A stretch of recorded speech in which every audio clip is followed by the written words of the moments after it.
Hi, House of the Dragon fans. Welcome back to Tori Talks TV. I'm Tori. And I'm Dr. S. We're going to discuss House of the Dragon, Episode 3. It's called Second of His Name. So this is 3 years after the last episode, and little cutie Aegon is 2 years old. Alicent is very pregnant. Oh, she's so... One of those. Is this a multiple birth? Is there like multiples in there? I don't think so. She just carries very high. Oh. It's small but very round. Oh, does that mean it's not small. It's like she's ready to go. Okay. I don't know if those myths are true. Yeah, probably not. Yeah, but she looks cute. She does look cute. Yes. Okay. So Rhaenyra and her though, it's tense, but it's civil.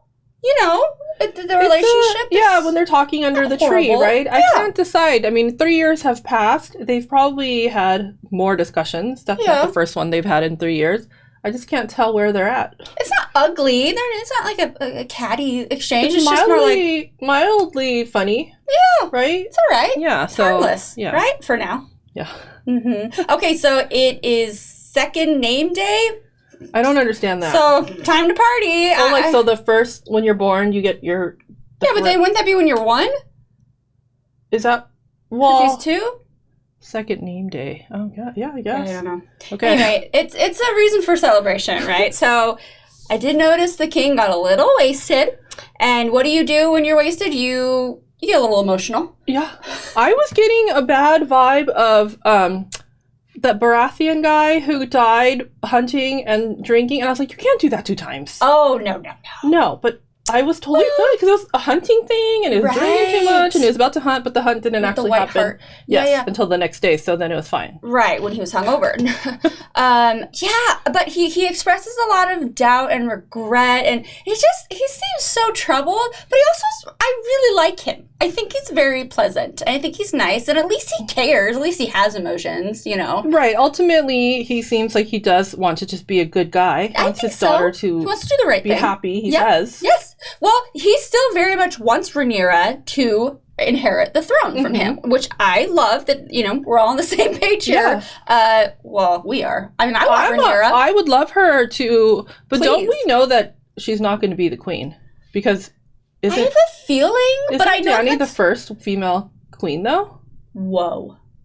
I'm pretty sure that's the truth. Oh, Lord. Yeah, so I don't know how it goes down. I'm pretty sure. Oh, that's exciting. I think someone told us that in the comments. That makes me sad, but good job with that. Yeah, well, I do like that her father, the king, says that because he's basically saying, like, no, you have to get married. Like, no, you don't want to. I get it. But that's just how things go here. But he does say, but you choose your mate. Yes, which is impressive. And that she doesn't have to marry that Jason Lannister guy. So let's talk about the possible suitors. Let's start with Jason Lannister. I love his name is Jason because that's your husband and my brother's name. And I was like, good for you. I don't know why I was so happy for my brother. They say his pride has pride. Yes. That was good. Oh, that's... I'm going to use that. True to Lannister form. Yes. Very arrogant and self-assuring. Anyway, so once, because he's like trying to flirt with Rhaenyra, and then like once she catches on, she's out. She's like, no. Literally. Ew. She flees, and then of course, Kristen has to follow. So more about Jason. So he has a twin brother named Tyland Lannister, who serves on the King's Council. He seems like he's okay. He seems like he's, you know, doing his job, bringing concerns to the king. But yeah, Jason, you're gross. But he's a little smarmy. But yeah, so when Kristen and her are off alone, and he's doing the right thing, and I like that they seem like they have a really solid friendship. Yes, I want to ship them, but I will not. I will stop. Wait, what does that mean, ship them? Like, make them, like, relationship. Like, I do, too. Okay, I love them together. So that's another possible suitor in my mind. In my mind as well. And she asked him, have you ever been betrothed to anyone? Right. But, I mean, I guess his stature is not high enough to be worthy. But her dad just said, you choose. It has to be something that makes you happy, like her mom made him happy. Right? Right? So can she marry someone that is not of, like, whatever the equal stature is? I mean, he's, like, the King's Guard now. Yeah. So can she? I don't know. But yeah, I would like to put him on the table, and he's my number one. Oh, yeah. For if she has to get married. Like, I don't... you know, right. We don't have to, but since she kind of has to. She's been told she has to, but at least she gets to choose. That's the best part of it. That's the main component here for me that I was like, okay, at least Dad's like, you decide. Yes. But so when they're out there, there's those wild boar attacks her, and Kristen helps, but then she ultimately like finishes him off, and you just see 3 years of aggression. She goes to town. Taking him out, and then I love that she like brings it back to the village, and she's, I mean, basically like she's gonna feed everyone, but she also, it's like, look at my trophy, like don't mess with me, okay? I watched the little scenes at the end where they talk about the episode, and one of the creators says like everyone got pulled pork sandwiches. Ooh, yeah, fun. Right? That's cute. But I also like how she, like, compared to how her father hunted. Yeah. Like, everyone tied the animal up for him with ropes and was like, here's the weapon right there. I'll do it again right there. A little to the left. Yeah, you're kind of emasculating, I think, right? Kind of an interesting contrast. Yeah. She didn't need that. Oh, no. She didn't need that at all. No.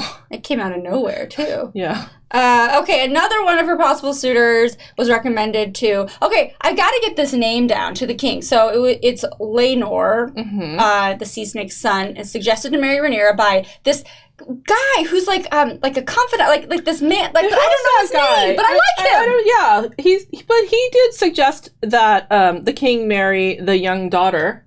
Yeah. Which we were like, that was kind of icky, but so now he's suggesting that she marry the older brother. Right. And I don't really like people suggesting who to marry, but then we saw him.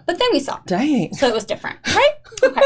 So let's go over there to the Sandstones because, so first of all, they're losing terribly. So we have Daemon, the sea snake, and he's got his brother there who we meet, Vaemond, and then we meet Rhaenyra, the son, right? Yes. So they're basically talking about, like, this is not going well. And then Vaemond is like, oh, it's Daemon's fault. And then, you know, they're trying to keep the peace, but it's so obvious that it's not going well. So much so that the king sends someone to say, hey, we're going to help you. We're going to help you because, And Daemon is pissed. I mean, Daemon, geez, don't kill the messenger. Like, he literally was, I know, that was so mean. I know. Oh, he was so frustrated. So was it like an ego thing? He didn't want to be rescued by his brother, right? Okay. He's trying to like prove himself. He's like, I went rogue. And anyway, but yes, back to Rhaenyra. So he seems to be like pretty level-headed. I mean, we got a very small interaction with him. Yeah. But I wasn't going to take him off the table. I was okay with him. Jason needs to go away. Yes, for sure. And then Kristen's still going to be my number one, but Rhaenyra, I'm open to. Yeah, it's got pure Valyrian blood. Doesn't get better than that. Okay, so now in this final set of scenes, Daemon goes, he waves his white flag. He's ready to surrender his sword, and it wasn't buying it. But you know what I did buy? He seemed really brave in those moments. Like, anything could happen, and he'd be okay with it, because, like, he's got to go out swinging. He's got to go out fighting. But it seems like it was more of, like, a ploy to, like, lure them all out. To come out because they were hiding in the cave, right? Yeah, so that the dragon could do his thing. And who's riding the dragon? Who? Rhaenyra, oh my god. Like, why does he get to ride the dragon? Yeah, it's like making us like him even more. I mean, riding the dragon's hot. Riding the dragon's hot. Whoever rides the dragon has hot points. Yes. Okay, so it was smart. What if they came up with this? Now, I don't know if he did this expecting, maybe I won't make it, but I have to do this, or did they plan this? But it could have been like, oh, they just ended up coming there to help him. But doesn't it seem like it was kind of like plotted out a little bit? They talked about it earlier. I thought they said they wanted to find a way to like get them to come out. Okay. Well, it worked, right? And he goes marching in there for that crab feeder scary guy who has like the worst case of impetigo I've ever seen in my life. I just call him impetigo. And he drags out his torso, just his upper one arm and Yeah, hey, Daemon. Yeah. I'm not mad at you for that. I didn't like him. That's gross. That's disgusting. Yeah. Oh, he was no redeeming. No. So I'm not. I say good for you, and I know you needed that. Yeah. No, he's gonna be okay because I saw scenes and he's gonna be fine. But he got shot with like 3 arrows. Yeah. He's a tough guy though. Yeah. So still don't hate Daemon. No. Every week I'm like, I don't hate him. No. I don't know if they're trying to make us hate him, but I don't. I feel like they must.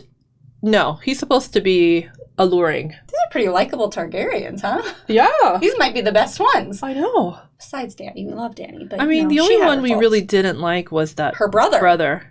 Yeah, he was despicable. That pimped her out. Yeah, we didn't like Dany's brother. No. That's it. That might be it. Yeah. Okay. Cool. That was a fun one. Yeah. They're really moving along well at a nice pace. Mm-hmm. It's exciting. Yeah. And you don't instantly hate people. No. So it's more palatable. It goes slow during the episode to me because I feel like they're showing like little conversations and like the hunting thing was long, but then once you like reflect on it later, it makes sense. Yeah. Like all the things that it reveals about the character and the way they do it, like the contrasting of the way, you know, the king kills versus the way the princess kills. Yes. So I don't know, this is true. I think it's really well done. So far, so good. Mm-hmm. What do you guys think? Let us know what you thought of this episode of The House of the Dragon. Please comment below. And then, like I always say, like and subscribe if you haven't already. And then we'll see you next week. Thank you so much for watching and all the comments. Please keep them coming. See ya. Bye.